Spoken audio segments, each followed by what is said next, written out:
Hello ladies and gentlemen, my name is Jag, and today we're going to be counting down some of my top 5 favourite games of all time, with some honourable mentions sprinkled in between. Some of these games may surprise you, and some you may not have even heard of, so let's get into things. Number 5. At number 5 we have the Simpsons Hit Run. The first console I owned was a PlayStation 2, and this hands down has to be the most memorable game that I played on it. This game was released all the way back in 2003, and considering that, I think the graphics have stood the test of time. Well, let's just not look too closely at the mouths. You've got to prevent the aliens from putting laser guns in the hands of cola-drunk townspeople. Why? That sounds hilarious. I'd watch that show. I tell you what, you're a bad little boy. This game is essentially a child-friendly version of Grand Theft Auto, featuring the characters from The Simpsons all as playable characters, except for Maggie, and also RP. The game follows the characters as they kill camera wasps, collect coins, and carry out fairly repetitive missions and side quests, uncovering a sinister alien plot. At number 4 is Call of Duty World at War, which I had for the Xbox 360. Set in 1942 to 45, the game covers 2 playable perspectives of the events that led to the end of World War II, those being Russia on the Eastern Front pushing back the Germans and eventually capturing Berlin, and America fighting against the Japanese in the Pacific Theatre of War.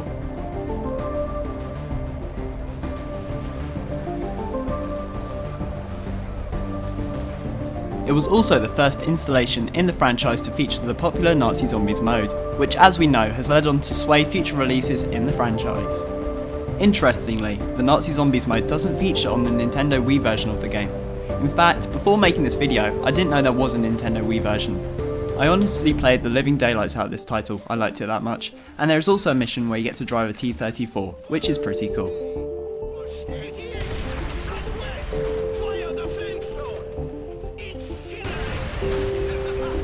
In third position, we have probably the newest game on the list, that being Fallout 4 for the PC.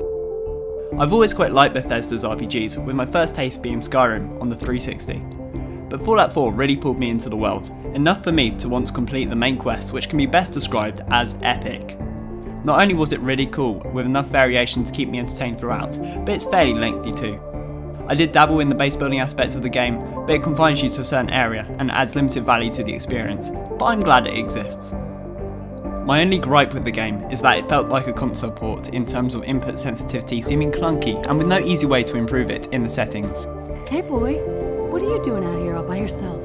And before you start typing in the comments, I understand that it is a console port, but that's not the issue. The issue is that I noticed it was a console port. And even after that, I still consider this to be my third favourite game, just due to the depth of the world and the characters, as well as the fairly decent storytelling. In second place is perhaps one you might not suspect, although I'd be very doubtful that even my most loyal subscribers would have guessed the previous ones. I digress. In second place we have Halo Reach. You play as a Spartan, a genetically modified and enhanced soldier, as you fight off the invading alien forces collectively known as the Covenant. Reach is the planet's name and is of significant military importance to the human race. This game has probably one of the most saddening campaigns of the entire series, with your squad falling mission by mission, resulting in the last mission, Lone Wolf, where you hold off Covenant forces until you are overrun and die in a heroic last stand. Halo Reach means a lot to me, as it was my first taste in an online FPS. And I was pretty deadly with a DMR in my hands, often finding myself placing top of the team. It was just a very solid and well made game. Halo Reach was probably the sole reason for me getting my Xbox 360, the first console I've ever personally owned to myself. And now for some honourable mentions. Minecraft. A game that everyone has heard of, developed by Mojang, this voxel based open world survival sandbox is probably one of the most successful indie games. Minecraft was released in 2009, but prior to being released, its working title was simply Cave Game. I have sunk countless hours into this leviathan of a game, and I've equally spent a similar amount of time watching YouTubers play this game. In fact, this very channel started with Minecraft videos. Unlike linear story games, Minecraft is something you can keep going back to and finding something new to do. Even after having been around for nearly a decade, this game is still being updated. Mojang are the main developer for this game, but the title is now owned by Microsoft after buying the rights to the game for $2.5 billion US. Another game worth mentioning is World of Tanks.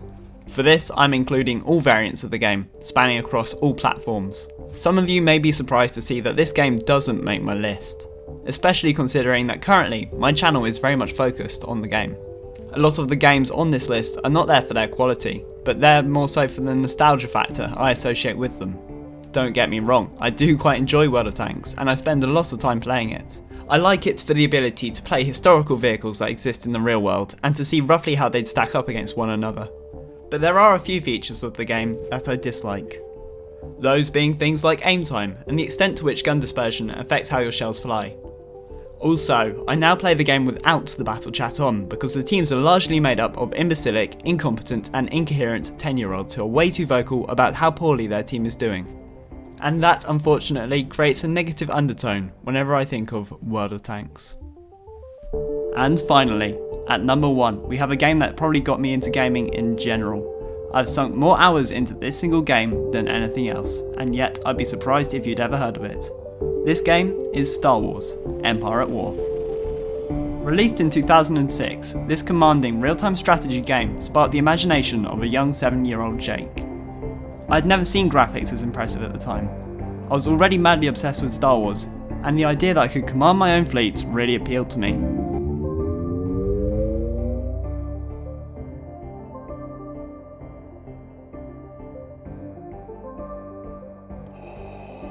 You don't know the power of the dark side. I first played it at my best friend's house and became completely enthralled, even though I kept getting beaten by his experience and practice in the game. When I was around 10, I received my first ever computer for Christmas, and rest assured, this was the first game I bought. But this version was different. It had an expansion pack called Forces of Corruption, adding an entire new faction to the game, known as the Zaan Consortium. You can fight on both land or in space, and you need to deploy an array of tactics to ensure victory. My personal favourite space units in the game are Bosk and Boba Fett, as both are relatively easy to get, being that they are quite inexpensive and only require you to have a space station of Tech Level 2. This is a game I could talk about for hours on end, but I won't bore you with it, so I'll leave you with this question. What are your favourite games? Let me know in the comments below.